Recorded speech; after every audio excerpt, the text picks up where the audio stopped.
أعوذ بالله من الشيطان الرجيم.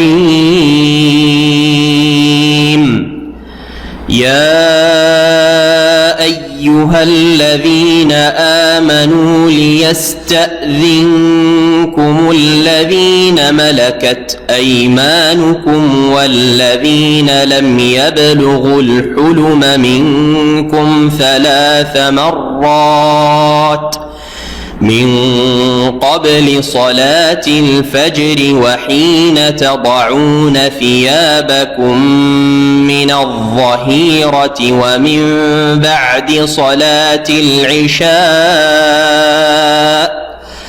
3 عورات لكم ليس عليكم ولا عليهم جناح بعدهن طوافون عليكم بعضكم على بعض كذلك يبين الله لكم الآيات والله عليم حكيم. وإذا بلغ الأطفال منكم الحلم فليستأذنوا كما استأذن الذين من قبلهم كذلك يبين الله لكم آياته والله عليم حكيم. والقواعد من النساء اللاتي لا يرجون نكاحا فليس عليهن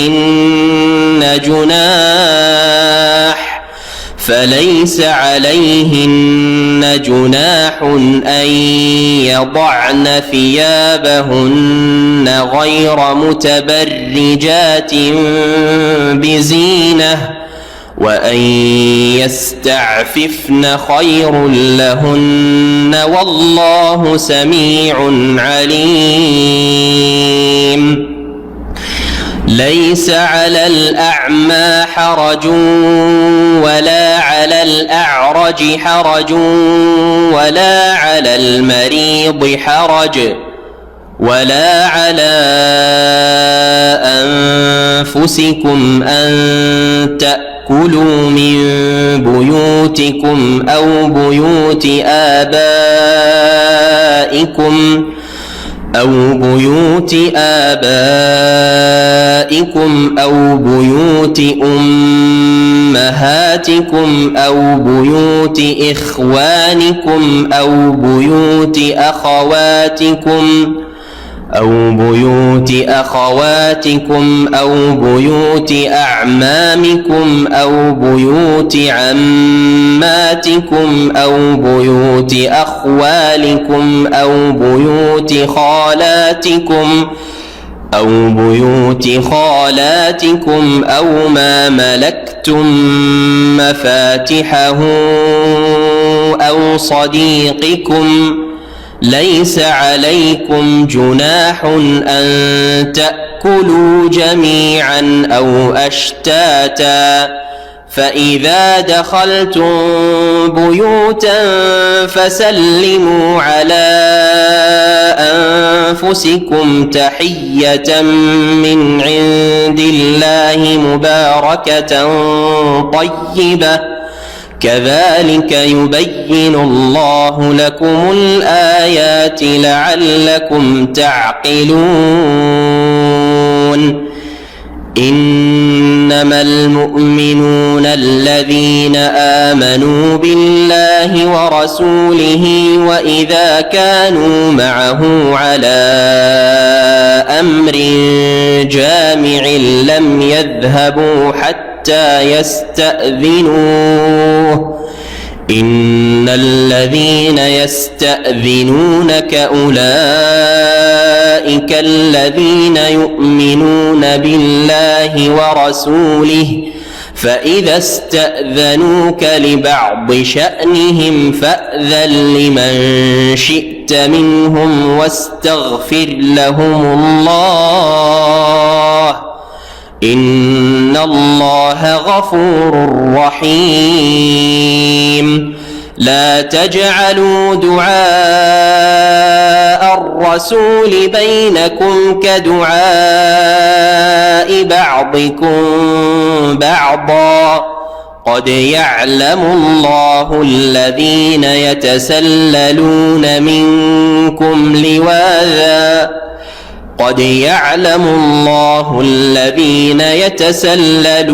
منكم لواذا فليحذر الذين يخالفون عن أمره أن تصيبهم فتنة أو يصيبهم عذاب أليم ألا إن لله ما في السماوات والأرض قد يعلم ما أنتم عليه ويوم يرجعون إليه فينبئهم بما عملوا والله بكل شيء عليم.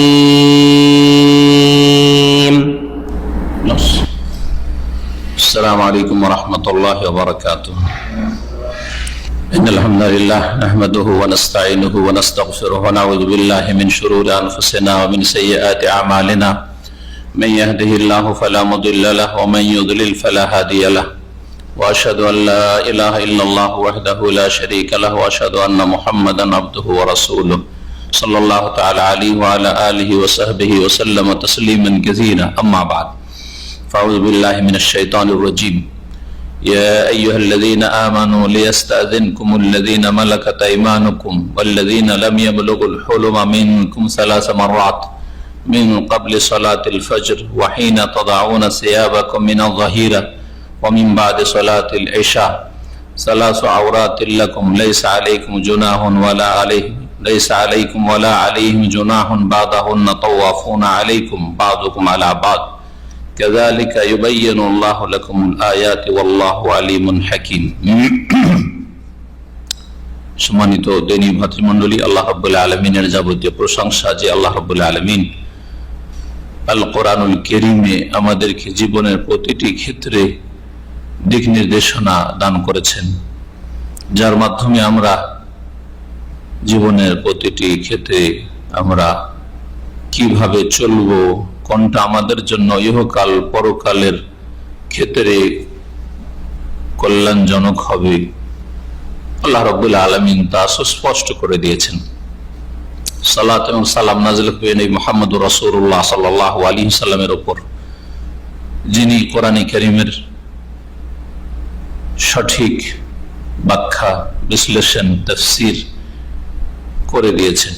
এই জন্যই আল্লাহ রাব্বুল তাকে শেষ রাসূল করে প্রেরণ করেছেন। আল্লাহ বলছেন যে হে নবী, তোমার প্রতি আমি উপদেশ নাযিল করেছি যাতে করে তুমি বিশদভাবে বর্ণনা করে দাও তাদের জন্য যা নাযিল করা হয়েছে, তা লিতুবাইয়িনা লিন-নাস, মানব জাতির জন্য যাতে বিশদভাবে বিস্তারিত বর্ণনা করে দাও মা নুযিলা ইলাইহিম, যা তাদের উদ্দেশ্যে নাযিল করা হয়েছে, ওয়ালাআল্লাহুম ইয়াতাফাক্কারুন, যাতে করে তারা গভীরভাবে চিন্তা করে, উপলব্ধি করার চেষ্টা করে। আমাদের তাফসীর সূরা নূরের শেষ পর্ব, ৫ম পর্ব, আয়াত নম্বর ৫৮ থেকে আমরা আজকে শুরু করব। এই আয়াতগুলিতে বেশ কিছু গুরুত্বপূর্ণ পারিবারিক বা সামাজিক বিধান রয়েছে, যে বিধানগুলির সম্পর্ক পরিবারের সাথে, সমাজের সাথে। বিশেষ করে সূরা নূর পারিবারিক মাসাইল, বিধিবিধান জানার জন্য অত্যন্ত গুরুত্ব রাখে। এতে আল্লাহ রাব্বুল আলামিন অনেক গুরুত্বপূর্ণ মাসাইল শুরু থেকে শেষ পর্যন্ত বর্ণনা করেছেন, যার মাধ্যমে আমরা ইসলামিক পরিবার গঠন করতে পারবো, ইসলামিক সমাজ গঠন করতে পারবো, আমাদের মাঝে সুসম্পর্ক বহাল থাকবে এবং আমাদের পারস্পরিক সম্পর্কে কোনো রকমের অবনতি আসবে না। এই জন্য গুরুত্ব সহকারে নর নারী প্রত্যেক মুসলিমকে এই সূরার তাফসীর শেখা উচিত, জানা উচিত, মুখস্থ রাখা উচিত এবং আমল করা উচিত। শুরু করি তাফসীর। আল্লাহ রাব্বুল আলামিন এই আয়াত নম্বর 58-তে একটি গুরুত্বপূর্ণ বিধান বা মাসআলা বর্ণনা করেছেন। তা হচ্ছে তিনটি এমন গুরুত্বপূর্ণ সময় আছে দিনের, যেই সময়গুলিতে মানুষ বিশ্রাম করে, বিশ্রামের সময়। এবং এই বিশ্রামের সময় পারিবারিকভাবে স্বামী স্ত্রীর জীবন নেই, সেই সময় মানুষ নিজের কাপড় শরীর থেকে নামিয়ে রাখে, অনেক সময় অচেতন থাকে। এই তিনটি সময়ে আল্লাহ রাব্বুল আলামিন বিশেষ বিধান দান করেছেন। পরিবারের যারা সদস্য, এমনকি নাবালক অথবা পরিবারের যারা খেদমতে নিয়োজিত রয়েছে, দাস দাসী, তাদের ক্ষেত্রে আল্লাহ রাব্বুল আলামিন বিশেষ বিধান দান করেছেন যে তারা এই সময়গুলিতে অনুমতি নিবে ঘরে প্রবেশ করার ক্ষেত্রে বা কক্ষে, রুমে প্রবেশ করার ক্ষেত্রে। নাবালক ছেলে মেয়েরা, কচিকাচারা অথবা যারা দাসী, কাজের মেয়ে, সে কৃতদাসী হোক অথবা কাজের মেয়ে হোক, ঘরে প্রবেশ করে থাকে, সবসময় অনুমতি নেওয়ার প্রয়োজন মনে করেন না, কারণ তারা সবসময় খেদমতে বা বাড়িতেই থাকছে। কিন্তু এই তিনটি এমন সময়, যে সময়গুলিতে অনুমতি নিয়ে ঢুকতে হবে, বাচ্চাদেরকেও শিখাইতে হবে এবং কাজের মেয়েদেরকেও শিখাইতে হবে। নাবালক ছেলেরা অনেক সময় আমাদের চাকর্নকর থাকে, তাদেরকেও শিখাতে হবে বিষয়গুলো, যদিও তারা নাবালক। এই তিনটি সময় বিনা অনুমতিতে কারো কক্ষে, রুমে প্রবেশ করবে না। এখন আমরা তরজমা তাফসীর দেখি। মহান আল্লাহ ইরশাদ করছেন, ইয়া আইয়ুহাল্লাযীনা আমানু, হে ঈমানদারগণ। সমস্ত মুমিন মুসলিমকে সম্বোধন করে আল্লাহ বলছেন, লিয়াস্তাযিনকুমুল্লাযীনা মালাকাত আইমানুকুম, অবশ্যই যেন তোমাদের কাছ থেকে অনুমতি নিয়ে নেই তোমাদের অধীনস্থ যারা দাস দাসী রয়েছে তারা। আল্লাযীনা মালাকাত আইমানুকুম, এটি কোরআন কারীমের বা হাদিসের পরিভাষা। তোমাদের ডান হাত যাদের মালিক হয়েছে, ডান হাতটাই বেশি উল্লেখ করে থাকে মানুষ। ডান হাত মালিক হয়েছে যাদের, অর্থাৎ তোমাদের দাস এবং দাসী, যাদেরকে তোমরা ক্রয় করেছো বা যেভাবে বৈধভাবে তোমাদের দাস দাসী তারা হয়েছে। তাহলে বাড়িতে যেসব দাস দাসী রয়েছে তারা তোমাদের কাছে যেন অনুমতি নিয়ে নেয়, একটি কথা। ওয়াল্লাযীনা লাম ইয়াবলুগুল হুলুমা মিনকুম, আর তোমাদের বাড়ির যারা অপ্রাপ্ত বয়স্ক ছেলে, যারা এখনো প্রাপ্ত বয়স্ক হয়নি। লাম ইয়াবলুগুল হুলুম, হুলুম মানে হচ্ছে সাবালক হয়ে যাওয়া। এখান থেকে স্বপ্নদোষকে ইহতিলাম বলা হয়। আর ওই সব ছেলেরা যারা বা ছেলে মেয়েরা যারা এখনো সাবালক হয়নি, নাবালক নাবালিক, বাড়ির ছেলে মেয়ে, নাবালক ভাই বোন যারা রয়েছে, তারাও যেন অনুমতি নিয়ে নেই, অথচ তারা এখনো সাবালক হয়নি। কখন বলছেন? সালাসা মাররা, 3 সময়, 3 বার। মাররা মানে বার, 3 বার মানে দিনে 3 বার, 3 সময়ে। প্রথম সময় হচ্ছে মিন কাবলি সালাতিল ফজর, ফজরের সালাতের পূর্বে। ফজরের আগেখানে মানুষ গভীর নিদ্রায় থাকে, আর ঘুমন্ত অবস্থায় শরীর থেকে কাপড় সরে যেতে পারে। আর এমনিও ঘুমাবার সময় প্রয়োজন যে কাপড়গুলো জরুরি নয় সেই কাপড় মানুষ খুলে রাখে, অনেকে খালি গায়ে শোয়, যেটা পছন্দ করে না যে খালি গায়ে আমাকে সবাই দেখবে। স্বামী স্ত্রী খালি গায়ে থাকছে, কিন্তু অনেকে স্বামী স্ত্রী ছাড়া নাবালক ছেলে মেয়েদের সামনে হয়তো খালি গায়ে হয়তো চাইবে না, অথবা কাজের ছেলে মেয়েদের সামনেও খালি গায়ে হয়তো চাইবে না, অথবা অচেতন অবস্থায় যে অঙ্গগুলি শরীরে ঢাকা জরুরি সেগুলি থেকেও কাপড় সরে যেতে পারে। সেই জন্য ফজরের আগে যদি ঢুকে নাবালক কচিকাচা ছেলেমেয়েরা অথবা দাস দাসীরা, তাহলে অবশ্যই যেন অনুমতি নিয়ে ঢুকে, নক করে জানিয়ে দিয়ে ঢুকতে পারি কি পারি না, তারপরে অনুমতি দিলে ঢুকবে, না হলে রুমে ঢুকবে না। একটি সময়। দ্বিতীয় সময় হিনা তাদাউনা সিয়াবাকুম মিনাল যাহিরা, আর যখন দুপুর বেলা, যখন প্রচন্ড রোদ থাকে, রোদের প্রখরতা থাকে এই জাহিরা জোহর থেকে। দুপুর বেলা যখন তোমরা তোমাদের পোশাক খুলে রাখো বা নামিয়ে রাখো, দুপুর বেলা মানুষ ঘুমায়, বিশ্রাম করে, যেটাকে আরবি ভাষায় কাইলুলা বলা হয়। আরব দেশ খুব গরম দেশ, আর মানুষ তখন সকালে ঘুমাইতো না। এই সকালে ঘুমা যে শুরু হয়েছে বদ অভ্যাস, জায়েজ হলো খারাপ অভ্যাস। নিরুপায় হয়ে রাতে, গভীর রাতে অল্প সময় কিছু ঘুমাবার সুযোগ পাচ্ছেন আজকালকার অধিকাংশ লোকেরা, যার ফলে সকালে ঘুমাচ্ছেন। কিন্তু এই ঘুমটা খুব পছন্দনীয় বা উপকারী ঘুম নয়। তাহলে ফজর পড়ে মানুষ কাজকর্মে লেগে যেত।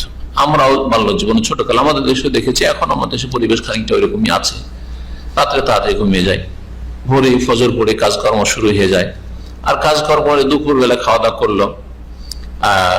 নবী সাল্লাল্লাহু আলাইহি ওয়াসাল্লাম সাহাবায়ে কেরামদের আমলে যোহর আগে খাওয়া দাওয়া হয়ে যেত। গাদা জোহর আগে 2 বার খাওয়া দাওয়া, 3 বার খাওয়া দাওয়া ছিল না।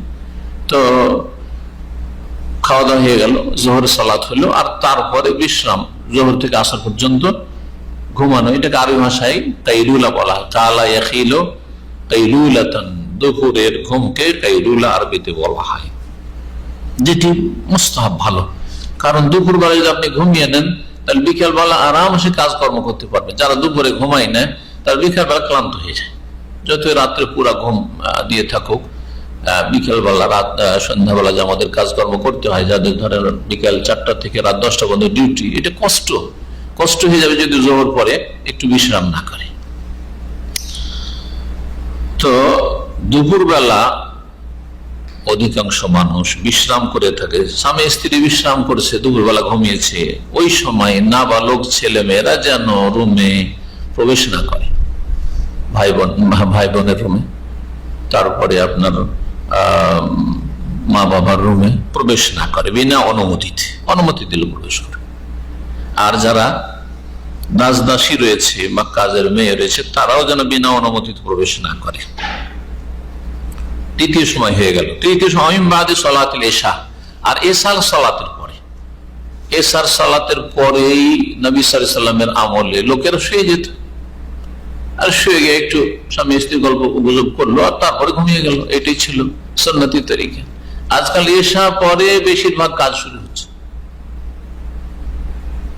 এই উল্টো পাল্টা কাজের জন্য সকালবেলা ঘুমাতে হচ্ছে, যদিও সকালবেলার ঘুম বললাম যে ভালো নয়, উপকারী নয়, জায়েজ কিন্তু উপকারী নয়, অপছন্দনীয়। এশার সালাতের পরেও অনুমতি নিতে বলা হয়েছে নাবালক নাবালিকা, ছেলে মেয়েদের, ভাই বোনদের আর দাস দাসীদের। কেন? এশার সালাতের সারাদিন কাজকর্মে ব্যস্ত থাকার পরে, এশার সালাতের পরে স্বামী স্ত্রী ঘরে গেছে, তাদের শারীরিক প্রয়োজন থাকতে পারে সেই সময়টা, এই জন্য সেই সময় প্রবেশ করা নিষেধ করা হয়েছে। সেই সময় শরীর থেকে কিছু কাপড় নামিয়ে রাখতে পারে, যেই সময়টাই অন্য লোক প্রবেশ করুক, এটা পছন্দনীয় কারো কাছে নয়। তো এই কারণে নিষেধ করা হয়েছে এই 3টি সময়ে। তাহলে এই শ্রেণীর কচিকাঁচা ছেলে মেয়েরা, কচিকাঁচা ভাই বোনেরা এবং দাস দাসী প্রবেশ করতে পারবে না বিনা অনুমতিতে ঘরে। তারপরে আল্লাহ বলছেন সালাসু আওরাতিল লাকুম, এই 3টি সময় তোমাদের আওরাত। আওরাত হচ্ছে লজ্জাস্থানকে আওরাত বলা হয়, ঢেকে রাখার বস্তুকে আওরাত বলা হয়। এই 3টি সময় হচ্ছে আবরণের সময়। এই 3টি সময় মানুষের নজর যেন না পড়ে, এইরকম সময়। সুতরাং এই সময় বিনা অনুমতি দিয়ে, যখন অনুমতি দিয়ে দিবে তখন সতর্ক সাবধান হয়ে বা সাধারণ অবস্থায় আছে, স্বাভাবিক অবস্থায়, তখন অনুমতি নিয়ে আপনি প্রবেশ করেন। লাইসা আলাইকুম ওয়ালা আলাইহি জুনাহুন বাদাহুন্না, এই 3টি সময়ের পরে তোমাদেরও কোনো গুনাহ হবে না, তাদেরও কোনো গুনাহ হবে না, কোনো দোষের বিষয় নয় যে অন্য সময় ঘরের নাবালক ছেলে মেয়েরা এবং দাস দাসী বিনা অনুমতিতে ঘরে ঢুকবে, প্রবেশ করবে। কারণ তাওয়াফুনা আলাইকুম বাদুকুম আলা বাদ, তোমাদের একে অপরের কাছে ঘোরাঘুরি করতেই হয়। আর যারা ঘরে থাকে সব সময়, একবার এই রুমে, একবার ওই রুমে, এখানে একবার এখানে, এই ঘরে ওই ঘরে ঢুকতেই হয়, ওয়াফুন আলাইকুম করতেই হবে। এইরকমই নবী সাল্লাল্লাহু আলাইহি ওয়াসাল্লামের হাদিসে বিলাল সম্পর্কে বলা হয়েছে যে ইন্নামা হিয়া মিনাত তাওয়াফিন আলাইকুম বিত তাওয়াফাত, বিড়ালটাও ঠিক ওই রকমই, কচি কাঁচা বাচ্চাদের মতো, দাস দাসীর মতো, কাজের মেয়েদের মতো। জি, তোমার আশেপাশে ঘুরবেই। এজন্য বিড়াল লেট জুঠা অসুবিধা নেই, যদি রুচি আপনি খান, বা বিড়াল আপনার পাশে ঘুরছে, বিছানায় উঠে যাচ্ছে, অসুবিধা নেই। জি, কোনো অসুবিধা নেই। বিড়াল নাপাক নাই কথাই বলেছে রাসূলুল্লাহ সাল্লাল্লাহু আলাইহি ওয়াসাল্লাম। ইন্নাহা লাইসাত বিনাজাসিন ইন্নামা হিয়া মিনাত তাওয়াফিন আও বিত-তাওয়াফাত, বিড়াল নাপাক, অপবিত্র নয়, কারণ বিড়াল তোমাদের আশেপাশে ঘোরাঘুরি করবেই। ঠিক তেমনি আল্লাহ এখানে বলেছেন তাওয়াফুনা আলাইকুম বাযুকুম আলা বায, এরা বাড়ির কচি কাচারা এবং কাজের মেয়েরা, দাস দাসীরা, এরা হচ্ছে এমন মানুষ যাদেরকে তোমাদের আশেপাশে ঘোরাঘুরি করতে হবে এবং তোমাদেরকেও তাদের ঘরে যেতে হবে। ছেলে মেয়েদের রুমে আপনারা ঢুকছেন। কাযালিকা ইউবাইয়িনুল্লাহু লাকুমুল আয়াত, এইভাবে আল্লাহ রাব্বুল আলামিন, হে মুমিন, হে মানুষ, তোমাদের জন্য বিধিবিধান বিশদভাবে বর্ণনা করেন। আয়াত, আয়াত নিদর্শনাবলী, সৃষ্টিগত নিদর্শনাবলী, আয়াত মানে নিদর্শন। আর কোরআনে কারীমের আয়াত, রাসূলুল্লাহ সাল্লাল্লাহু আলাইহি ওয়াসাল্লামের হাদিসে যেসব বিধিবিধান রয়েছে সবগুলি আয়াত, যা দিয়ে আল্লাহকে, আল্লাহর দ্বীনকে জানা যায়। এইভাবে আল্লাহ রাব্বুল আলামিন বিধিবিধান তোমাদের জন্য বিশদভাবে বর্ণনা করেন। আল্লাহু আলিমুন হাকিম, আল্লাহ রাব্বুল আলামিন সর্বজ্ঞ, সবকিছু জানেন, হাকিম এবং তিনি প্রজ্ঞাবান।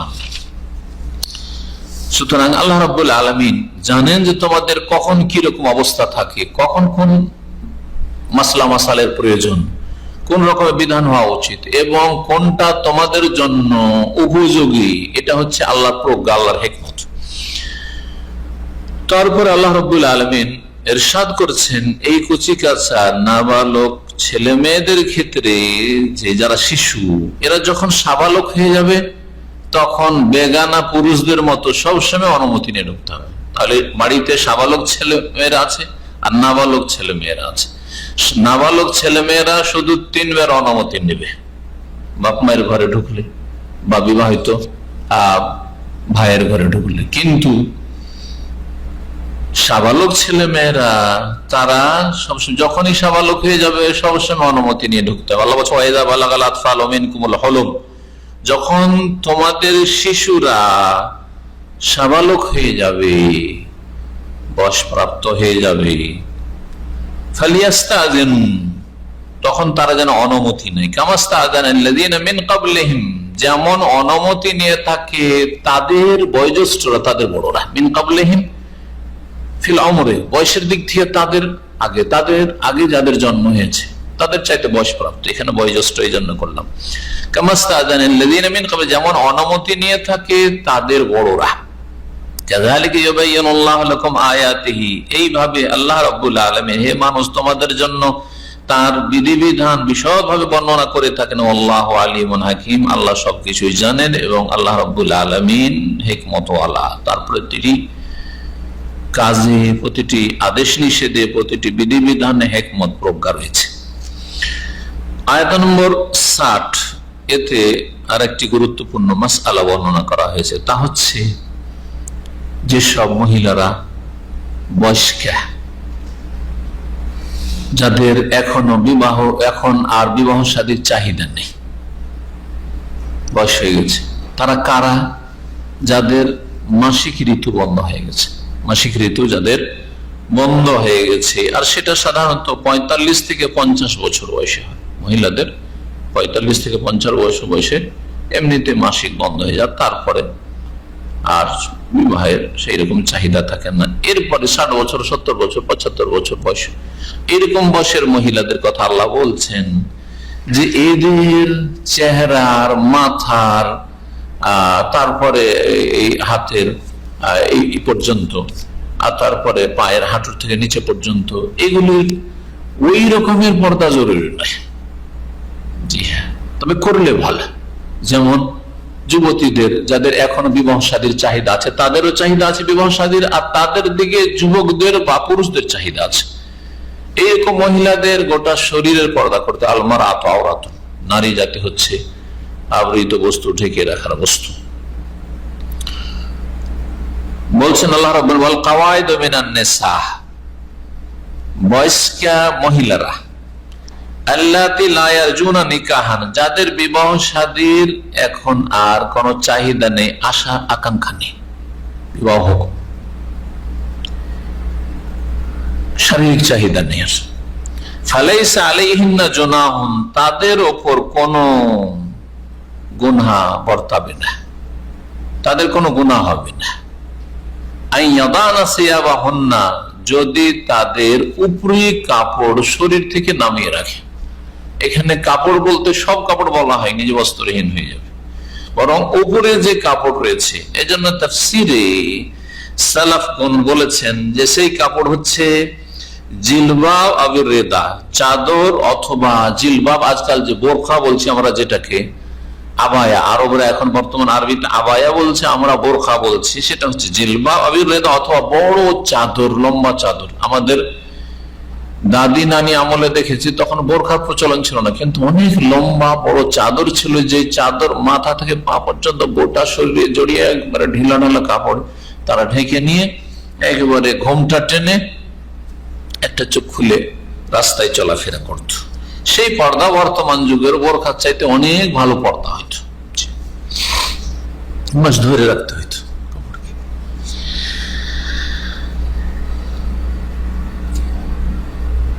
আব্দুল্লাহ বিন মাসউদ রাদিয়াল্লাহু তাআলা আনহু বলছেন এই আয়াত সম্পর্কে যে কোন কাপড় তারা নামিয়ে রাখতে পারবে বয়স্কা মহিলারা, আল জিলবাব আও রিদাও। এইভাবে ইবনে আব্বাস, ইবনে ওমর, আর প্রখ্যাত তাবি মুজাহিদ, সাইদ ইবনে জুবাইর, আবু শাসা, ইব্রাহিম নাখি, হাসান কাতাদা, ইমাম জুহরি, ইমাম আউজাই, অন্যান্যরা বলেছেন। জি, তাহলে যেই কাপড় বয়স্কা মহিলারা শরীর থেকে নামিয়ে রাখতে পারবে বেগানা পুরুষদের সামনে, সেই কাপড়ের কথা বলা হচ্ছে। সিয়াবাহুন্না মানে উপরি কাপড়, যেটা উপরে লম্বা চড়া চাদর বা বোরখা থাকে। তারা বিনা বোরখাতে যদি তারা চলাফেরা করে, মাথা বা চেহারা খোলা, বিশেষ করে চেহারার বিষয়টি, মাথার ক্ষেত্রে অনেক সময় ফেতনার কারণ হইতে পারে। একেবারে বয়সিকা হয়ে গেছে, 70-80-90 বছর বয়সে, সেটা আলাদা কথা। বা বাড়িতে আছে কেউ আসলো আর ওই রকম অবস্থা আছে, তেমন তাদের অসুবিধা নেই, ফিতনার আশঙ্কা নেই। বলছেন আল্লাহ রাব্বুল আলামিন, ওয়াল কাওয়াইদু মিনান নিসা, বয়স্কা নারীরা, আল্লাতী লা ইয়ারজুনা নিকাহান, যাদের বিবাহ শাদীর এখন আশা আকাঙ্ক্ষা নেই। ফালাইসা আলাইহিন্না জুনাহুন, তাদের কোনো গুনাহ হবে না। আইয়াদানা সিয়াবাহুন্না, তাদের উপরি কাপড় নামিয়ে রাখলে বা সরিয়ে রাখলে। তবে শর্ত হচ্ছে যে যখন চেহারা খুলবে বা হাত খুলবে, গায়রা মুতাবাররিজাতিন বিজিনা, যাতে করে সাজসজ্জা প্রকাশকারিনী না হয়। অনেক মহিলারা আছে 50 বছর 60 বছর হয়ে গেছে, দাদি নানি হয়ে গেছে, তারপরে মাসিকের ঋতু বন্ধ হয়ে গেছে, বিবাহ শাদীর চাহিদা নাই, কিন্তু মেকআপের চাহিদা আছে, মেকআপের চাহিদা আছে। বুড়ি মানুষ 60 বছরে মেকআপ করছে, ভালো অলংকার পরে আছে, চুড়ি পরে আছে, তারপরে মেকআপ করছে আপনার চেহারার, ঠোঁটের ইত্যাদি, তাহলে আকর্ষণ পয়দা হচ্ছে। তো কাপড় চেহারা থেকে নামাতে পারবে, কিন্তু শর্ত হচ্ছে যাতে করে সাজসজ্জা প্রকাশকারিনী না হয়। এটা জায়েজ, কিন্তু আইয়াস্তাফিফনা খায়রুল লাহুন্না, তবে তারা যদি বিরত থাকে, ইস্তেফাফ মানে বেঁচে থাকা, এর থেকে যদি এর থেকে বেঁচে থাকে, বিরত থাকে, খায়রুল লাহুন্না, এটা এই সব বয়সিকা নারীদের জন্য বেশি ভালো। অর্থাৎ বয়সিকা হওয়ার পরে 50-60 বছর বয়স হয়ে গেছে, মাসিক ঋতু বন্ধ হয়ে গেছে, তারপরে যদি চেহারা ঢাকে, এটা আফজাল, উত্তম, কিন্তু ফরজ নাই। আল্লাহু সামিউন আলিম, আল্লাহ সর্বশ্রোতা, সবকিছু শোনেন এবং সর্বজ্ঞ, সবকিছু জানেন। আয়াত নম্বর 61, যেটি লম্বা আয়াত, তাতে 4টি গুরুত্বপূর্ণ মাসাইল রয়েছে। পারিবারিক সামাজিক মাসাইল রয়েছে, বিধিবিধান রয়েছে। আল্লাহ রাব্বুল আলামিন এই আয়াতে প্রথম বলছেন যারা সমাজের মাজুর, যারা হচ্ছে প্রতিবন্ধী যাদেরকে বলা হয় বিকলাঙ্গ, অন্ধ, খোঁড়া, অসুস্থ, এদের সাথে বসে খাওয়া দাওয়া, সুস্থ মানুষরা বসে খাওয়া দাওয়া করতে পারে কি পারে না? আল্লাহ বলছেন কোনো গোনা নেই, বসে খাওয়া দাওয়া করতে পারে। উভয় পক্ষ থেকে কোনো আপত্তি নেই। উভয় পক্ষ থেকে এই আপত্তিটা সাহাবায়ে কেরামদের আমলে উঠেছিল। যারা সুস্থ মানুষ তাদের দ্বিধাদ্বন্দ্ব যে আমরা অসুস্থ মানুষ, একজন অন্ধ মানুষের সাথে বসে খাবো, সে তো দেখতে পায় না ভালোটা, শুধু আমি তো ভালোটা খেয়ে নেব, তাহলে ওদের সাথে বসে খাওয়াটা আমাদের ঠিক হবে কি? এটা খোঁড়ারা ভালো করে বসতে পারে না, ঠিকভাবে বসতে পারে না, সুস্থ মানুষ যেভাবে স্বাভাবিক অবস্থায় বসে, তাহলে বসতেই তার কষ্ট হচ্ছে। ওই অবস্থায় সে তো আর সুস্থ মানুষের মতো আরামসে খেতে পারবে না, তাই তাদের সাথে আমাদের খাওয়াটা ঠিক হবে? এরকম অসুস্থ মানুষ, তার রুচি নেই, আর সে পেট ভরে ওইভাবে খেতেও পারেন না, কোন রকম হয়তো খাচ্ছে, তাদের সাথে একটু সুস্থ মানুষকে তো বেশি খেয়ে নেবে, তো আমাদের খাওয়া ঠিক হবে ওদের সাথে একসাথে শেয়ারে? যারা মেশ করে যেমন খাচ্ছেন ব্যাচেলররা, এই মশালা বিশেষ করে ব্যাচেলরদের ক্ষেত্রে যে মেশ করে খাচ্ছেন একটা অসুস্থ মানুষের সাথে, একটা খোঁড়া মানুষের সাথে, একটা অন্ধ মানুষের সাথে, বা মাঝে মধ্যে এরকম খেতে হচ্ছে যেখানে হোক না কেন, তাদেরই মেহমান হলেন বা আপনার তারা মেহমান হলে একসাথে বসে খাওয়া ঠিক হবে কিনা? আল্লাহ বলছেন অসুবিধা নেই, জায়েজ আছে, অনুমতি দিচ্ছে। এটি একটি মাসআলা। মাসআলাগুলো বললি তারপরে তারজমা তাফসীরটা করব। দ্বিতীয় মাসআলা হচ্ছে যে যারা আপনজন, নিকট আত্মীয় অথবা ঘনিষ্ঠ বন্ধু, তাদের বাড়িতে বিনা অনুমতিতে বা তাদের ঘর থেকে বিনা অনুমতিতে খাওয়া জায়েজ কিনা? বাপ মা ছেলের বাড়িতে, ছেলে মেয়েরা বাপ মায়ের ঘরে, তারপরে আপন ভাইরা, বৈমাত্রীয় ভাই বৈপত্রীয় যে ভাইরা ভাইয়ের ঘরে, হ্যাঁ, ভাই বোনের ঘরে, বোন ভাইয়ের ঘরে, অনুমতি নিতে হবে। প্রত্যেকটা জিনিস খেলে না বিনা অনুমতিতে খেতে পারবে। জি, মামার বাড়িতে গিয়ে, মামা ভাগিনার বাড়িতে গিয়ে, ভাতিজার বাড়িতে গিয়ে, চাচার বাড়িতে গিয়ে, খালার বাড়িতে গিয়ে, খালা বোনের ছেলের বাড়িতে গিয়ে, ফুফুর বাড়িতে গিয়ে এইভাবে খেতে পারে কিনা? ঘনিষ্ঠ বন্ধু, তার সাথে আপনার এইরকম আছে দহরম মহরম খাওয়া দাওয়া, সে আপনার বাড়িতে ওইভাবে খাতির আছে, ঘনিষ্ঠতা, খাওয়া দাওয়া করা যেতে পারে কিনা? আপনার সাথে কেউ ঘনিষ্ঠ সম্পর্ক, আপনার রুমমেট, আপনি তার কিছু খাচ্ছেন, সে আপনার কিছু খাচ্ছে, প্রত্যেকটি ক্ষেত্রে অনুমতি নিতে হবে না। যদি কমন একটা সাধারণ অনুমতি আছে যে খায় আমাদের চলে, তো চলবে। এই গুরুত্বপূর্ণ মাসআলা রয়েছে। দ্বিতীয় মাসআলা। তৃতীয় মাসআলা হচ্ছে যে আমরা একসাথে বসে খাবো না আলাদা আলাদা প্লেটে খাবো? তো আল্লাহ বলছেন যে দুটোই জায়েজ। এক প্লেটে বসে খাও তাও জায়েজ, আর ভিন্ন ভিন্ন প্লেটে যদি খাও তবুও জায়েজ রয়েছে, কোনো অসুবিধা নেই।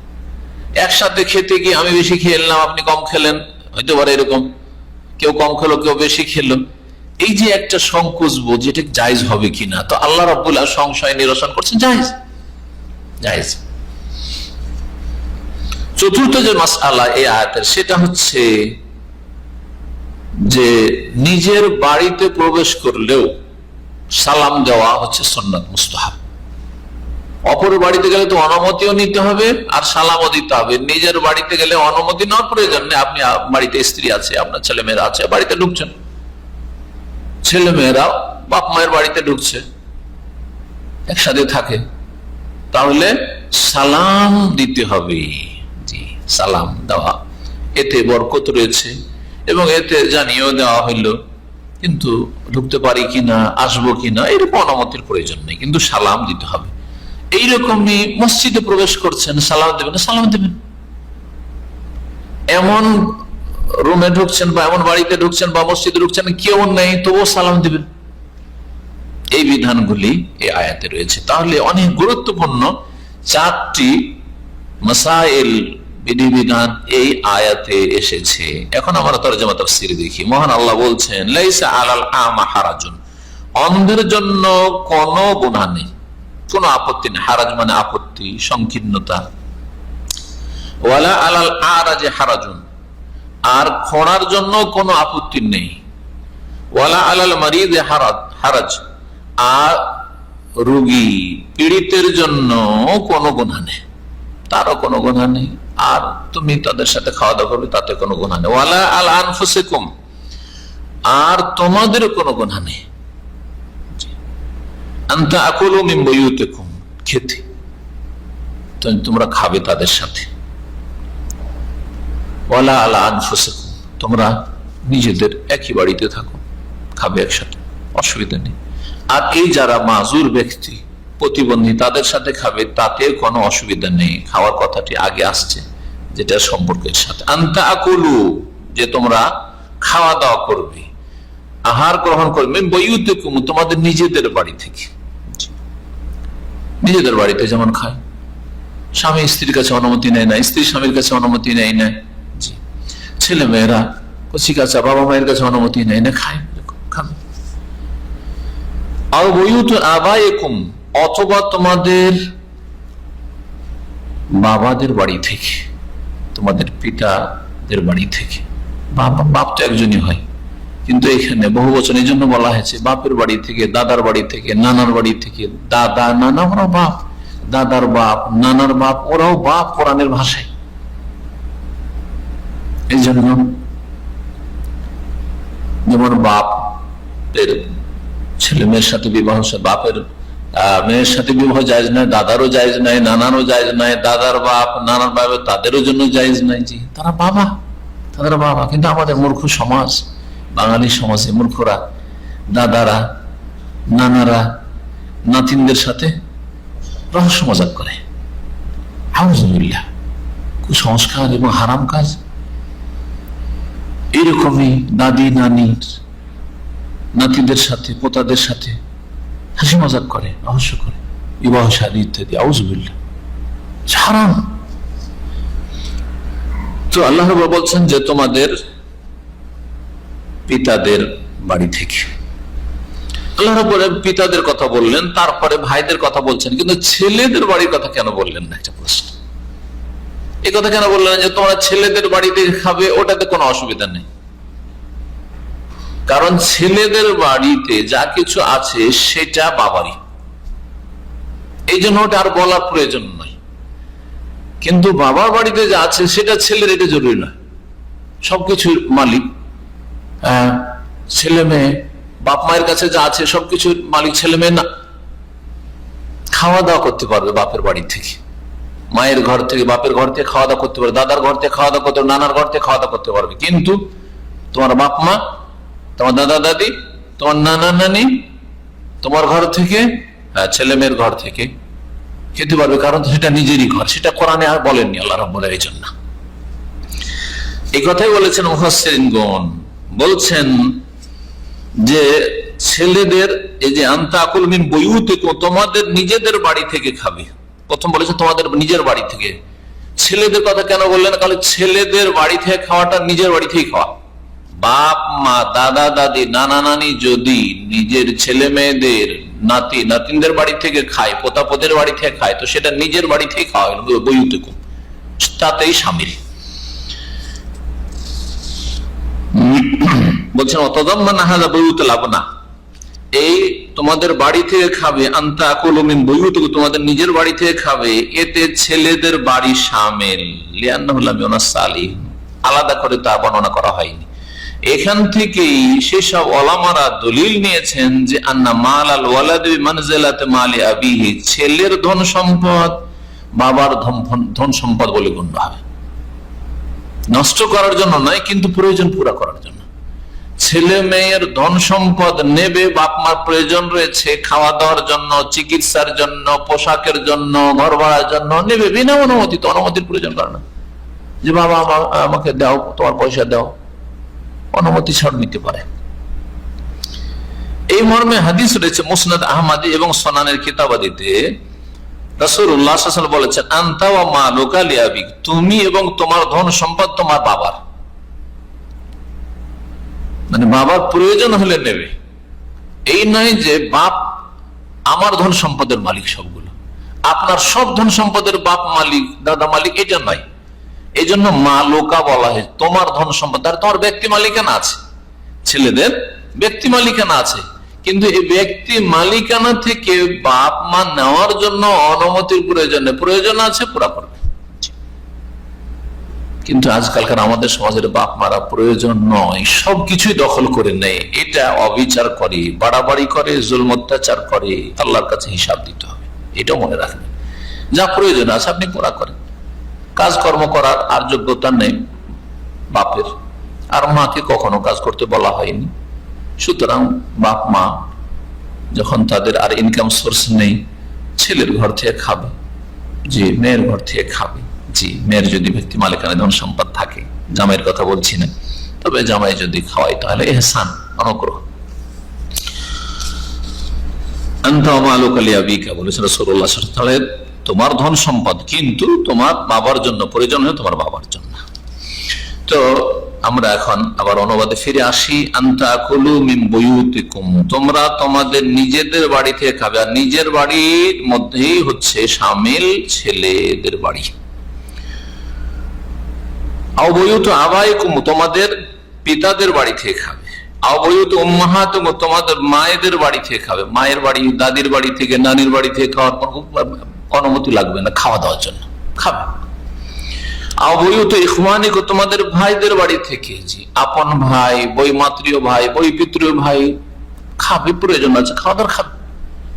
আও বুয়ুতু আখাওয়াতিকুম, বোনদের বাড়ি থেকে খাবে, জি বোনের বাড়ি গিয়েছে বিবাহিতা, বোনের বাড়ি খাবে, খাওয়া দাওয়া এই পর্যন্ত পারমিশন আল্লাহ দিচ্ছেন, অনুমতি জরুরি নাই যে এটা খাবো কিনা ওইটা খাবো কিনা, খেতে পারে।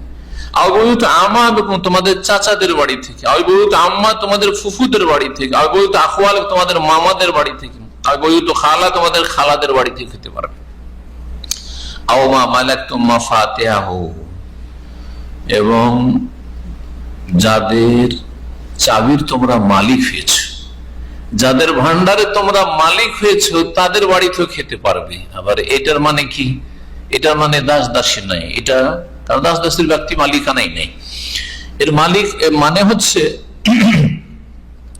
অনেক বাড়িওয়ালারা আছে যারা নিজের বাড়িতে থাকে না, তখন তাদের বাড়ির একজন ম্যানেজার থাকে অথবা সিকিউরিটি হারেস থাকে, দেখাশোনা করে, বাড়ির দেখাশোনার দায়িত্ব দিয়েছে, আমার বাড়ির দেখাশোনা করিও, পরিষ্কার পরিচ্ছন্ন করা, দেখাশোনা করা, যত্ন নেওয়া, ধন সম্পদ বাড়িতে যা আছে ওগুলো দেখাশোনা করা।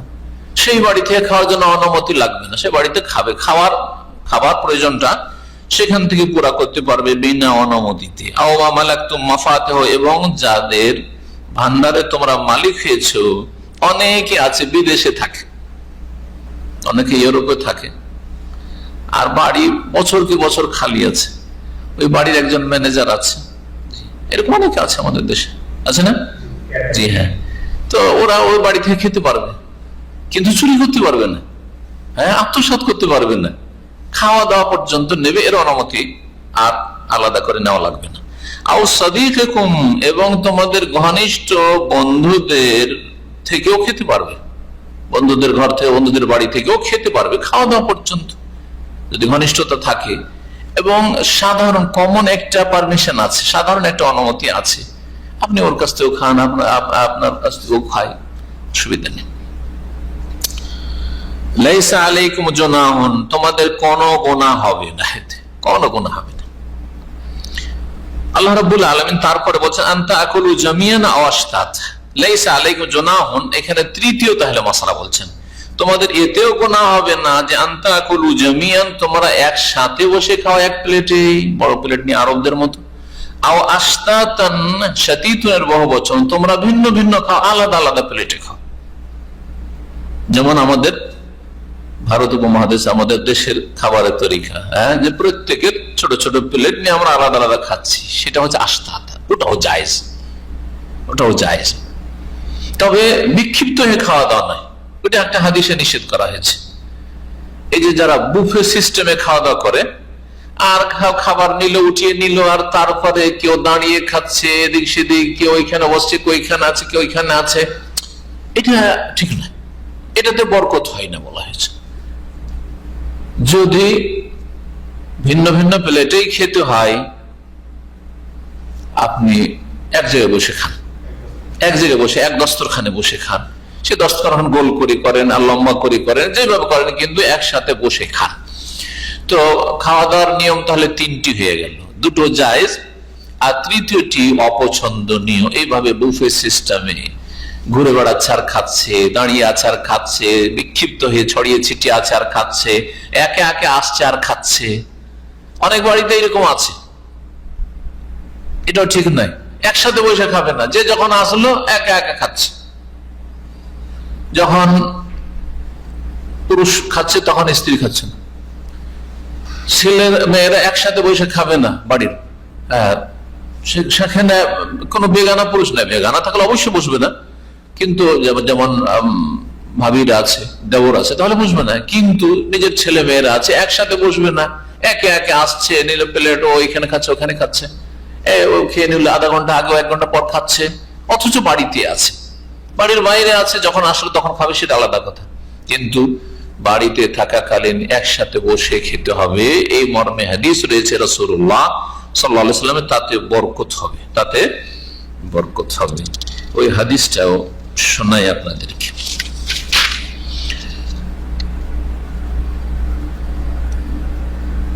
মুসনাদ আহমদে রয়েছে হাদিস, যে জনৈক ব্যক্তি নবী করিম সাল্লাল্লাহু আলাইহি সাল্লামকে বলল, ইন্না নাকুলু ওয়ালা নাশবা, হে আল্লাহর রাসূল, আমরা খাই কিন্তু খেয়ে দিয়ে মনে তৃপ্তি হয় না, খেয়ে মন ভরে না, কেন যেন খাই খাই ভাব থেকে যায়। কালা বললেন, লাআল্লাকুম তাকুলুনা মুতাফাররিকিন, মনে হয় তোমরা বিক্ষিপ্ত হয়ে খাওয়া দাওয়া করছো, একে একে খাওয়া দাওয়া করছো, বা ছড়িয়ে ছিটিয়ে একসাথে খাচ্ছে গেলে ছড়িয়ে ছিটিয়ে এদিক সেদিক বিক্ষিপ্ত হয়ে খাওয়া দাওয়া করছো। ইজতামিউ আলা তাআমিকুম, তোমাদের খাবারে তোমরা একত্রিত হও, একসাথে বসে খাও। ওয়াজকুরু ইসমাল্লাহ, একটি সমাধান বরকতের উপায়। দ্বিতীয় হচ্ছে আল্লাহর নামের জিকির আজকার করো, বিসমিল্লাহ বলে খাও, নাহলে শয়তান খাবে, তখন বরকত হবে না। ইউবারাক লাকুম ফিহি, তাহলে তোমাদের খাবারে বরকত হবে আর খেয়ে দিয়ে মনে তৃপ্তি হবে। ইমাম আবু দাউদ ইবনে মাজাহ এই হাদিস বর্ণনা করেছেন। ইবনে মাজাহ তার একটি হাদিস রয়েছে, রাসূলুল্লাহ সাল্লাল্লাহু আলাইহি ওয়াসাল্লাম বলেন, কুলু জামিআন ওয়ালা তাফাররাকু, তোমরা একসাথে খাও, বিক্ষিপ্ত হয়ে খেও না। ফাইনাল বারাকাতু মাল জামা, কারণ বরকত জামাতের উপর হয়। একসাথে খাওয়া দাওয়া করলে, যেমন একসাথে থাকলে, ঐক্যমত গড়ে তুললে তাতে বরকত রয়েছে যে কোনো জীবনের ক্ষেত্রে, ঠিক তেমনি একতায় বরকত আছে, ঠিক তেমনি একসাথে খাওয়া দাওয়া করলে বরকত রয়েছে। তারপরে চতুর্থ মাসআলা আল্লাহ বলছেন, জি ফাইদা দাখালতুম বুয়ুতান ফাসাল্লিমু আলা আনফুসিকুম, যখন তোমরা যে কোনো ঘরে প্রবেশ করবে, যে কোনো ঘরে, নিজের বাড়িতে প্রবেশ করছো, মসজিদে প্রবেশ করছো, যে কোনো ঘরের মধ্যে মসজিদ আল্লাহর ঘর, জনহীন ঘর, কোন অফিসে আপনি প্রবেশ করছেন, আপনার অফিসে যাচ্ছেন, কোনো লোকজন নাই, লোকজন থাকা না, লোকজন থাকলেও সালাম দিবেন, না থাকলেও সালাম দিবেন। যখন তোমরা যে কোনো ঘরে প্রবেশ করবে, ফাসাল্লিমু আলা আনফুসিকুম, তখন তোমরা নিজেদের উপর সালাম বলো, নিজেদের উপর সালাম পেশ করতে বলা হচ্ছে। তাহলে অন্যদেরকে সালাম দিলে নিজের উপর সালাম হয়, কারণ অন্যের জন্য আপনি যখন দোয়া করেন, সালাম হচ্ছে দোয়া, তখন আপনার জন্য ফেরেশতা মালায়েকা দোয়া করে, হাদিসে রয়েছে, সহিহ মুসলিম হাদিস। ওয়ালাকা বিমিসলিন, তোমাকে আল্লাহ ওই রকমই দিক। তো যখন আপনি অন্যের জন্য শান্তি কামনা করলেন, ফেরেশতারা আপনার জন্য শান্তি কামনা করবে। তাহিয়াতাম মিন ইনদিল্লাহি মুবারাকাতান তাইয়্যিবা, এই সালামের অভিবাদন হচ্ছে আল্লাহর পক্ষ থেকে বরকতময় পাক পবিত্র সম্ভাষণ, আল্লাহর পক্ষ থেকে শিক্ষা, এবং প্রথম মানুষ থেকে শিক্ষা। আদম আলাইহিস সালাম কে আল্লাহ প্রথম সৃষ্টি করলেন, তখনই সালাম শিখেছেন যে যাও, যে ইযহাব ইলা উলাইকা নাফার মিনাল মালায়েকা, ওই যে একদল ফেরেশতারা বসে আছে, ফাসাল্লিম আলাইহিম, ওদেরকে সালাম বলো। তখন থেকে এই সালাম চলে আসছে। সালাম হচ্ছে মানব জাতির ইতিহাসে আল্লাহর শিক্ষা দেওয়া, এবং এতে রয়েছে সার্বিক জীবনে মানুষের জন্য দোয়া। পক্ষান্তরে অন্য যেসব অভিবাদন রয়েছে, সেটা শুভ সকাল, শুভ সন্ধ্যা, আর তারপরে আপনার গুড মর্নিং, ইভিনিং ইত্যাদি সব ফালতু, এগুলি মানুষের তৈরি করা। জি,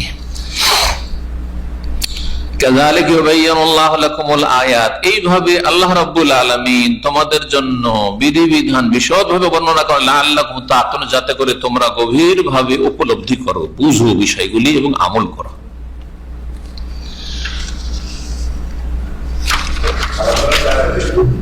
প্রশ্ন যদি করতে হয় পরে করবেন,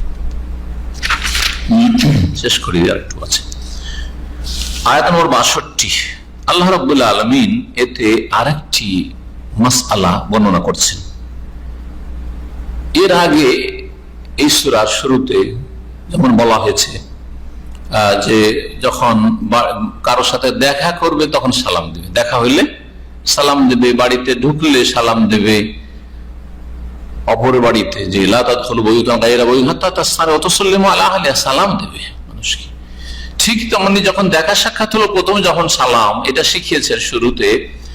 এখন আল্লাহ শিখাচ্ছেন যখন আর তারপরে অনুমতি, সালাম আর অনুমতি। যখন প্রথম দেখা হলো তখন অনুমতি, বাড়িতে ঢুকছেন অনুমতি। তেমনি যখন চলে যাবেন, আপনি গুরুত্বপূর্ণ কোনো মজলিসে বসে আছেন, কোনো মিটিং এ আছেন, কোনো দিনই আলোচনায় আছেন, জুমার খুতবায় আছেন, ঈদের খুতবায় আছেন, আপনি যখন গুরুত্বপূর্ণ কোনো আলোচনায় থাকবেন, বিশেষ করে যে কোনো গুরুত্বপূর্ণ আলোচনা বলা হয়েছে আর জুমার খুতবা বলা হয়েছে, যদি কারো জরুরি হয় তাহলে ইশারা ইঙ্গিত করে ইমামের কাছ থেকে অনুমতি নিয়ে নেবে।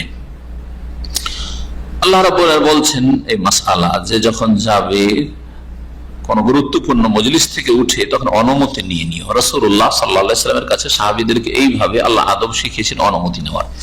ইন্নামাল মুমিনুনা আল্লাযীনা আমানু বিল্লাহি ওয়া রাসূলিহি, নিশ্চয় সত্যিকার ঈমানদার ওই সব লোকেরা যারা আল্লাহ এবং তার রাসূল সাল্লাল্লাহু আলাইহি ওয়াসাল্লামের প্রতি বিশ্বাস স্থাপন করে, ঈমানদার হয়।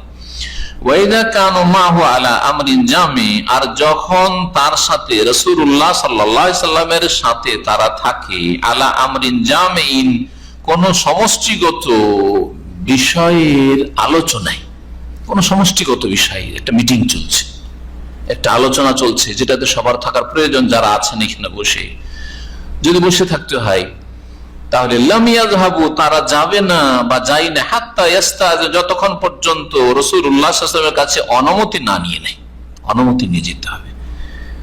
তারপর আল্লাহ বলছে ইন্নাল্লাযীনা ইয়াস্তাযিনুনাকা, নিশ্চয়ই যারা হে নবী তোমার কাছ থেকে অনুমতি চেয়ে নেয়, উলাইকাল্লাযীনা ইউমিনুনা বিল্লাহি ওয়া রাসূলিহি, এরাই আল্লাহ এবং তার রাসূল সাল্লাল্লাহু আলাইহি ওয়াসাল্লামের উপর সত্যিকার ঈমানদার।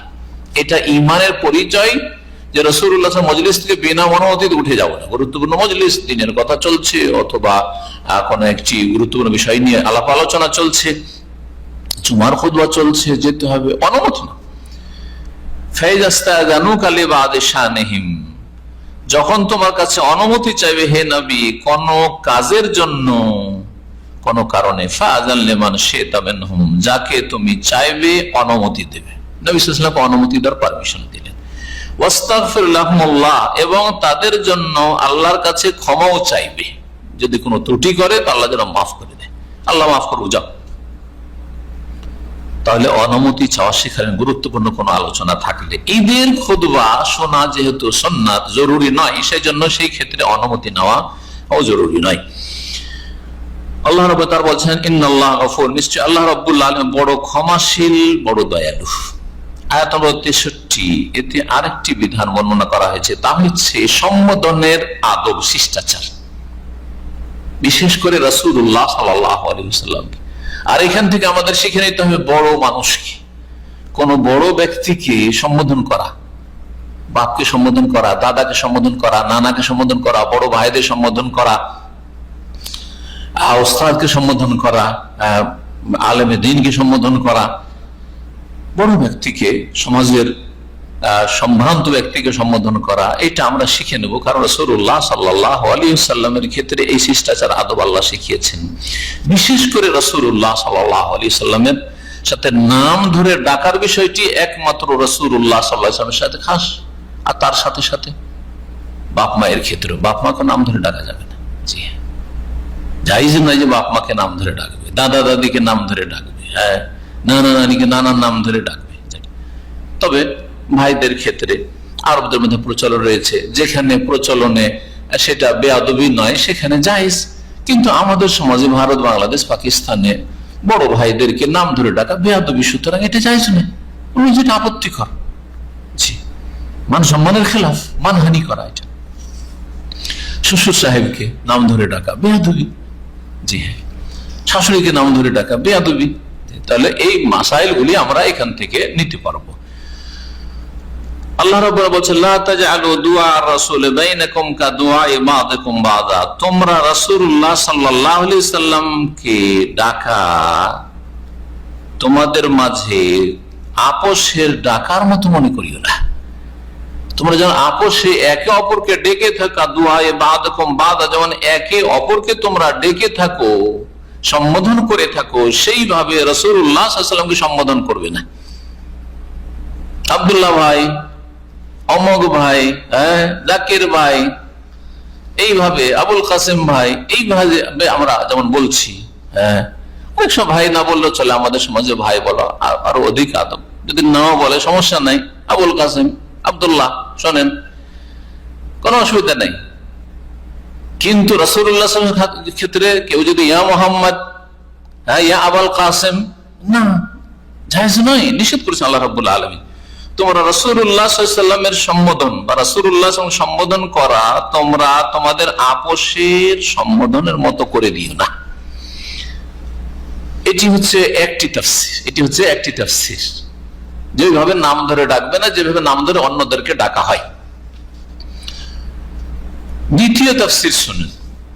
দ্বিতীয় তাফসীর হচ্ছে যে অন্যদেরকে ডাকতে গিয়ে আমরা উচ্চ স্বরে ডাকি, অনেক সময় চিৎকার করে ডাকি, ও ভাই শোনেন, ডাকি না জোরে, পেছন দিক থেকে জোরে ডাক দিচ্ছেন আপনি। তারপরে শক্ত ভাষায় কখন ডাকছেন, আরে শোনেন, শক্ত ভাষায় ডাকছেন। এইটাও চলবে না রাসূলুল্লাহ সাল্লাল্লাহু আলাইহি ওয়াসাল্লামের ক্ষেত্রে, যে পেছন দিক থেকে ডাকছেন, যদি ইয়া রাসূলুল্লাহ বলে ডাকছেন, আপনি ডাকছেন, আপনি শক্ত ভাষায় ডাকছেন, আপনি চিৎকার করে ডাকছেন, বাড়ির বাইরে থেকে ডাকছেন ইয়া রাসূলুল্লাহ, বাড়ির বাইরে থেকে নিষেধ করা হয়েছে। সূরা হুজরাতে এই মর্মে আয়াত রয়েছে, ইন্নাল্লাযীনা ইউনাদুনাকা মিন ওয়ারাইল হুজুরাতি আকসারুহুম লা ইয়াকিলুন। কিছু বেদুইনরা এসেছিল, তারা তো সভ্যতা বুঝে না যে কাকে কেমন করে ডাকতে হয়। এসেছে বিশ্রামের সময়, দুপুর বেলা, জোহর থেকে আসরের মাঝখানে রাসূলুল্লাহ বাড়িতে বিশ্রাম করছেন, কাইলুল্লাহ। আর ওই সময় বাড়ির বাইরে থেকে ইয়া রাসূলুল্লাহ, আমরা এসেছি আপনার সাথে দেখা করতে, আপনার সাথে কথা বলতে এসেছি। বাড়ির বাইরে থেকে ডাকছেন না, বাড়ির বাইরে থেকে ডাকা যায় না। আপনার ওস্তাদের বাড়ির বাইরে গিয়ে যদি ওইভাবে চিৎকার করে ডাকেন তো কেমন হবে? আপনাদের খেলাফ, বড়দের বাড়ি থেকে ওই রকম। তো এই আদব শিষ্টাচার শেখানো হয়েছে। দুটো হলো। তৃতীয়টা শোনেন, জি, এটাকে অনেকে এক নম্বরে বর্ণনা করেছে। এই আয়াতের তাহলে তিনটি তাফসীর, দুটো করলাম। তৃতীয় তাফসীর হচ্ছে দোয়া মানে এখানে আহ্বান বা সম্বোধন বা ডাকা নয়। দোয়া মানে দোয়া, দোয়া মানে দোয়া, অর্থাৎ তোমরা রাসূলুল্লাহ সাল্লাল্লাহু আলাইহি ওয়াসাল্লামকে রাগান্বিত করে দিও না, অসন্তুষ্ট করে দিও না, যাতে করে তিনি বদদোয়া দিয়ে দেন। কারণ রাসূলুল্লাহ সাল্লাল্লাহু আলাইহি ওয়াসাল্লামের বদদোয়া আর তোমাদের বদদোয়া সমান নয়। তোমরা রাসূলুল্লাহ সাল্লাল্লাহু আলাইহি ওয়াসাল্লামের দোয়াকে তোমাদের আপোষের দোয়ার মতো মনে করিও না, যে একজনকে রাগিয়ে দিলাম, একজনকে কষ্ট দিলাম আর সে বদদোয়া করলো, আরে হয়তো গুরুত্ব দিলেন না।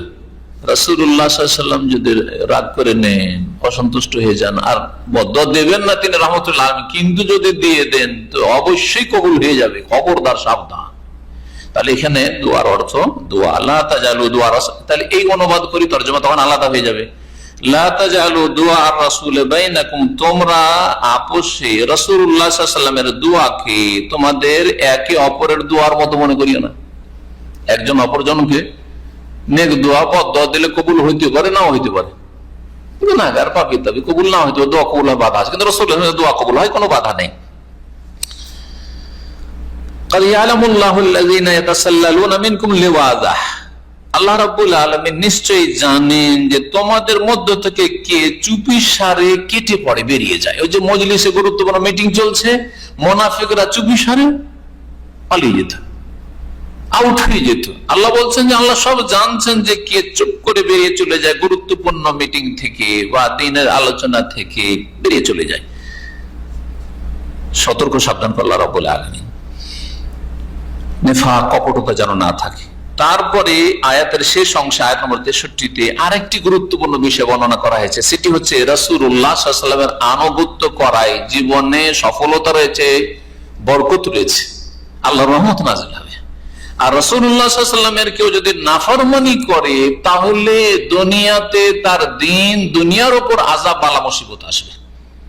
এজন্য যারা শিরকি আকীদার লোক, বিদআতি আকীদার লোক, আর তারা গোঁড়ামি করে, আর বিশেষ করে তাদের মোল্লাগুলো যারা বেদাতের পৃষ্ঠপোষক, যারা চরমপন্থী, যারা জঙ্গিদের পৃষ্ঠপোষক, যারা মুসলিম শাসকদেরকে, তারপরে মুসলিমদের এক শ্রেণীর গুনাহগারদেরকে তাগুত মাগুত বলে, ফতোয়াবাজি করে, এদের ওপর দুই রকমের মার পড়তে পারে। আল্লাহ বলছে যত বেদাতি রয়েছে বেদাতিদের ওপর দুই রকমের মার পড়বে, একটি হচ্ছে ফিতনা আর একটি হচ্ছে আযাবুন আলিম। ফিতনা হচ্ছে দিনের ক্ষেত্রে ফিতনায় পড়ে যাওয়া, সঠিক দিন না পাওয়া, যখন গোঁড়ামি করবে, হক কথা জানার পরও মানতে চাইবে না, অহংকার প্রদর্শন করবে, অথবা হকের বিরোধিতা করবে, হ্যাঁ, বেদাতি দায়ী, চরমপন্থী দায়ী, হ্যাঁ, খারেজি দায়ী, খারেজিদের পৃষ্ঠপোষক, তাদেরকে আল্লাহ হেদায়েত দেবেন, হেদায়েত নসিব করবেন না। ধর্মের ক্ষেত্রে, দিনের ক্ষেত্রে ফিতনায় পড়ে যাবে, তাওহীদ নসিব হবে না, সুন্নাত নসিব হবে না। সুতরাং বিদআতি হয়ে হাসর হবে কিয়ামতের দিনে, এটিকে ফিতনা বলা হয়েছে। আরেকটি তাফসীর করা হয়েছে ফিতনার হচ্ছে পার্থিব আযাব, দুনিয়ার আযাব, দুনিয়ার বালা মুসিবত। দেখেন যারা শিরক বিদআতে লিপ্ত তাদের জন্য দুনিয়ার অনেক বালা মুসিবত হচ্ছে। যারা জঙ্গি, যারা চরমপন্থী, তাদের বালা মুসিবত দেখেন। জেল হাজতে গেলে মনে করে যে এটা হচ্ছে হক্কানিয়তের প্রমাণ। না না না, জেলে গেলে যে হকপন্থী এটা জরুরি নয়।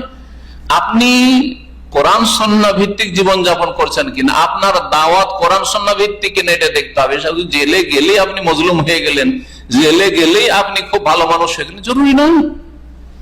জেলে চোর ডাকাতও যায় আর জেলে নিষ্পাপও যায়। তো আপনি ধর্মের ক্ষেত্রে চুরি ডাকাতির মতো আচরণ করে গেছেন, আপনি বিদআতের পথ অবলম্বন করেছেন, সাহাবায়ে কেরামদের আদর্শ ছেড়ে অন্য পথ অবলম্বন করেছেন নাকি, এটা দেখার বিষয়।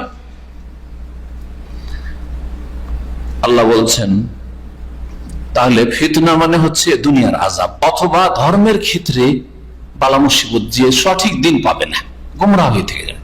এই জন্য যারা সহিহ আকীদার আলেমদেরকে গালমন্দ করে আর শত্রুতা করে, দুশ্মনী রাখে, আল্লাহ তাদেরকে হেদায়েত নসিব করেন না।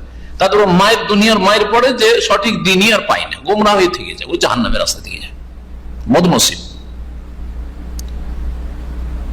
আর আরেকটি ফিতনা হলো যে দুনিয়ার শাস্তি।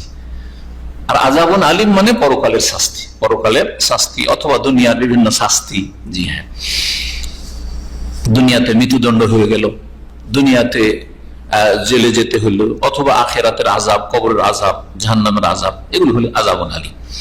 আল্লাহ রাব্বুল আলামিন বলছেন ফালিয়াহযারিল্লাযীনা ইউখালিফুনা আন আমরিহি, যেন সতর্ক সাবধান হয়ে যায় ওই সব লোকেরা যারা রাসূলুল্লাহ সাল্লাল্লাহু আলাইহি ওয়াসাল্লামের বিরোধিতা করে, মুখালাফাত, বিরোধিতা করে, সুন্নতের বিরোধিতা করে, তাওহীদের বিরোধিতা করে, সহিহ আকীদার বিরোধিতা করে। আন তুসিবাহুম ফিতনা, কিসে থেকে সাবধান, যে তাদের ওপর ফিতনা আপতিত হবে। ফিতনার দুটো তাফসীর করলাম, একটা হচ্ছে ধর্মের ক্ষেত্রে ফিতনায় লিপ্ত হবে, অন্তর বাঁকা হয়ে যাবে, হেদায়েত নসিব হবে না। আরেকটি ফিতনা হচ্ছে দুনিয়ার পার্থিব শাস্তি।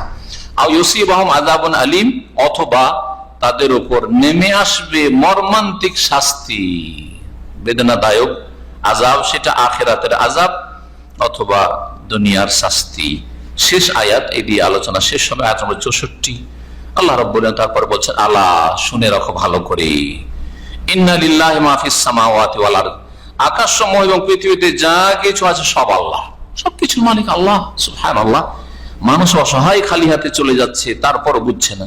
কাদ ইয়ালামু মা আনতুম আলাইহি, তোমরা যে অবস্থায় আছো আল্লাহ জানেন। তোমরা যে কোন অবস্থায় আছো, বাহ্যিক অবস্থা, আভ্যন্তরীণ অবস্থা, অন্তরীণ অবস্থা আল্লাহ জানছেন, সবকিছু আল্লাহ জানছেন। তোমরা কোন অবস্থায় থাকো বা আছো আল্লাহ জানছেন। আর যেই দিন তোমরা আল্লাহর কাছে প্রত্যাবর্তিত হবে, তোমাদেরকে নিয়ে আসা হবে, পুনরুত্থান হবে, হাসরের মাঠে নিয়ে আসা হবে, তখন তোমাদের কি অবস্থা হবে, জান্নাতে না জাহান্নামে, তাও আল্লাহ জানেন। সেই দিন আল্লাহ তোমাদেরকে জানিয়ে দেবেন কি আমল করে এসেছিলে, তোমাদের আমলের পরিণাম আল্লাহ জানিয়ে দেবেন। আল্লাহু বিকুল্লি শাইইন আলিম, এবং আল্লাহ রাব্বুল সবকিছু সম্পর্কে সম্যক জ্ঞানী বা সর্বজ্ঞ। আল্লাহু বিকুল্লি শাইইন আলিম, আল্লাহ সবকিছুই জানেন। এখানেই আমাদের তাফসীর শেষ হলো সূরা নূরের। আল্লাহ রাব্বুল আলামিন যেন আমাদেরকে কোরআন কারীম দ্বারা আমাদের জীবনকে আলোকিত করার তৌফিক দান করেন, আমাদের ঈমান